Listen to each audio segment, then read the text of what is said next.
should we get into the presentation blueprint? You, the presenter. So you're the least most important person if you're in service to the audience, yet you're the most important person to bring everyone, engage everybody. So that's why it's module 9. It's kind of like the icing on the cake at the end. One of the areas how I help coaches is rather than making it, my favorite drill is, all of a sudden you just flip that and you say, here's what the players really love about this activity. Just a subtle shift in the same sentence, highlight that you're in service to your audience. You're there to serve them. That's why you're a speaker. How do you do that within your own natural style? So it's made up of preparation. So we do a really cool model in how to unpack your intellectual property into an elegant format to help you structure your content. Then it's all about relationships. How do you pace and lead the audience? And then finally, the courage is the top part of the model.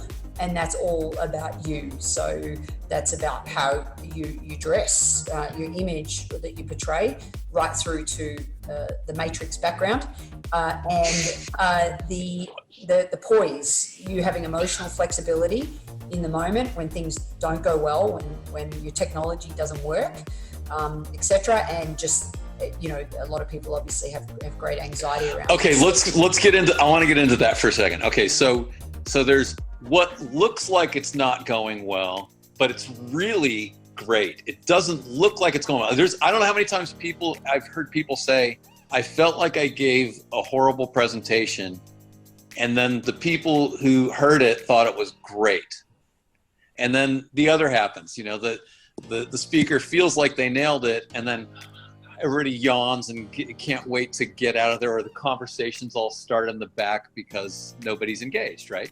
But so I'm going to throw a little story at you, and I think this is one of my favorite moments. I was in Southern Cal and I was speaking, and I was throwing in some athlete-centered coaching tidbits along with the thing on visual training for tennis.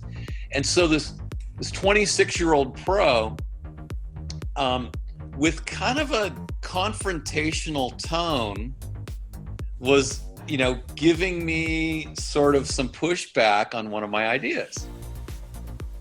And so I'm sitting, I'm collecting myself, and I wasn't a fan of the tone that he used, but I was like, okay, focus on the content of the question here, listen to him right now. So then we ended up actually having like a back and forth that was mildly argumentative. That was over, and I appreciated that, because if he's thinking those questions and he's pushing back on that, there have to be other people who are thinking the same. So he did a service to the talk by pushing back and giving me a chance to clarify some things that could have been misunderstood. But here's the weird thing. Afterwards, some veteran coaches came to me and said, hey, way to put that young guy in his place. And I went, no, I didn't put him in his place. I tried to really focus on what he was saying and answer clearly for the sake of everybody. So I appreciate him. In fact, I'm going to go talk to him next. But I thought it was it was very telling about what the older generation does to the younger generation. And there's nothing new under the sun. So do you want to dig into that one a little bit?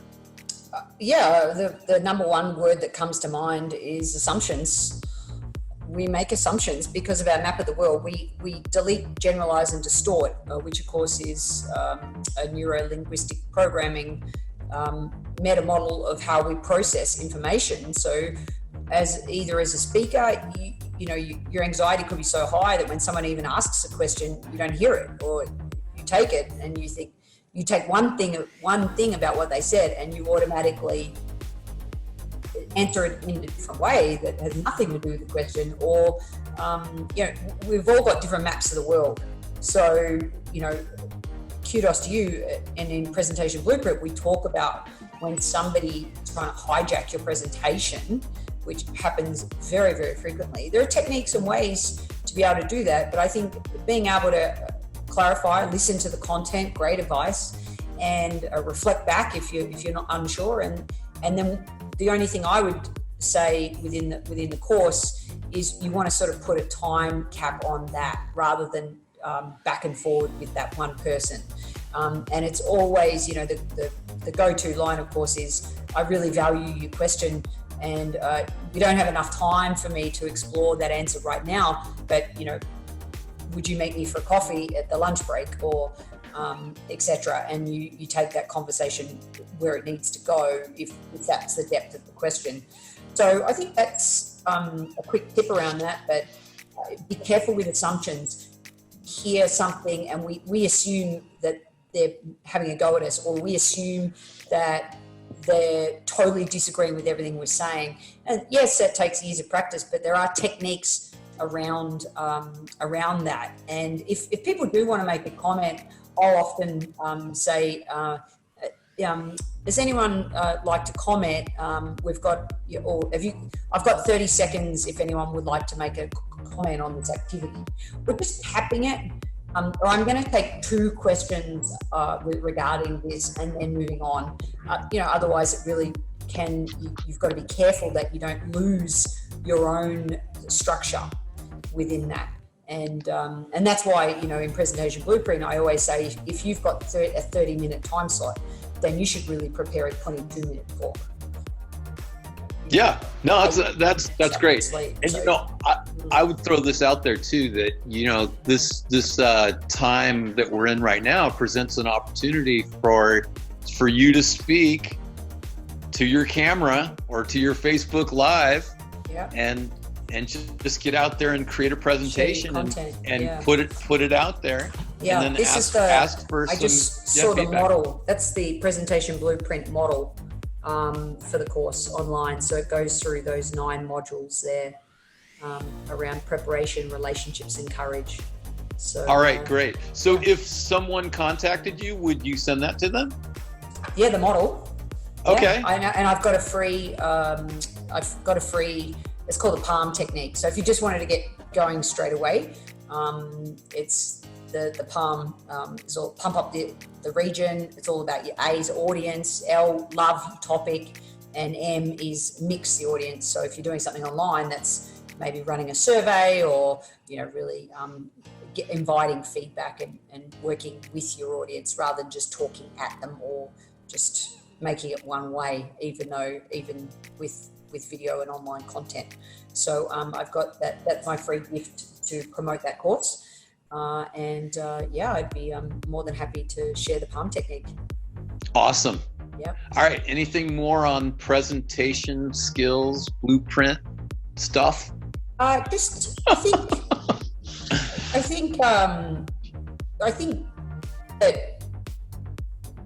as coaches, number one, we don't think we've everyone's already done it, or because definitely in today's day and age it's very hard to come up with a brand new idea. So it doesn't need to be brand new, you just have to be passionate about it. So that's one thing I'd say, just on if you do want to be a presenter, and I would certainly I think diversity, and the more speakers we have, the better. So this is a way to help people to have that courage to take that next step. And do it in a way where it's true to their personality, but really ticks off on, at least it has a statistic, it has a story, and it has a model of the 3 key things that you believe in. So if you're ever going to share something, 3 points, leaving the audience with 3 things, whether they only take 1, fantastic. But I think that's just a nice little summary to really share the value of this. I'm really proud of that one, that we filmed that with Jorge Capistani, very professionally done in Michigan, and it's quite a long course, so you get chunks of information, but each module has a very clear game plan of what I would invite you, 15 points, 30 points, 40 points to win the game, what you've got to do with each module, so that when you finish it, you really will walk away with a great presentation.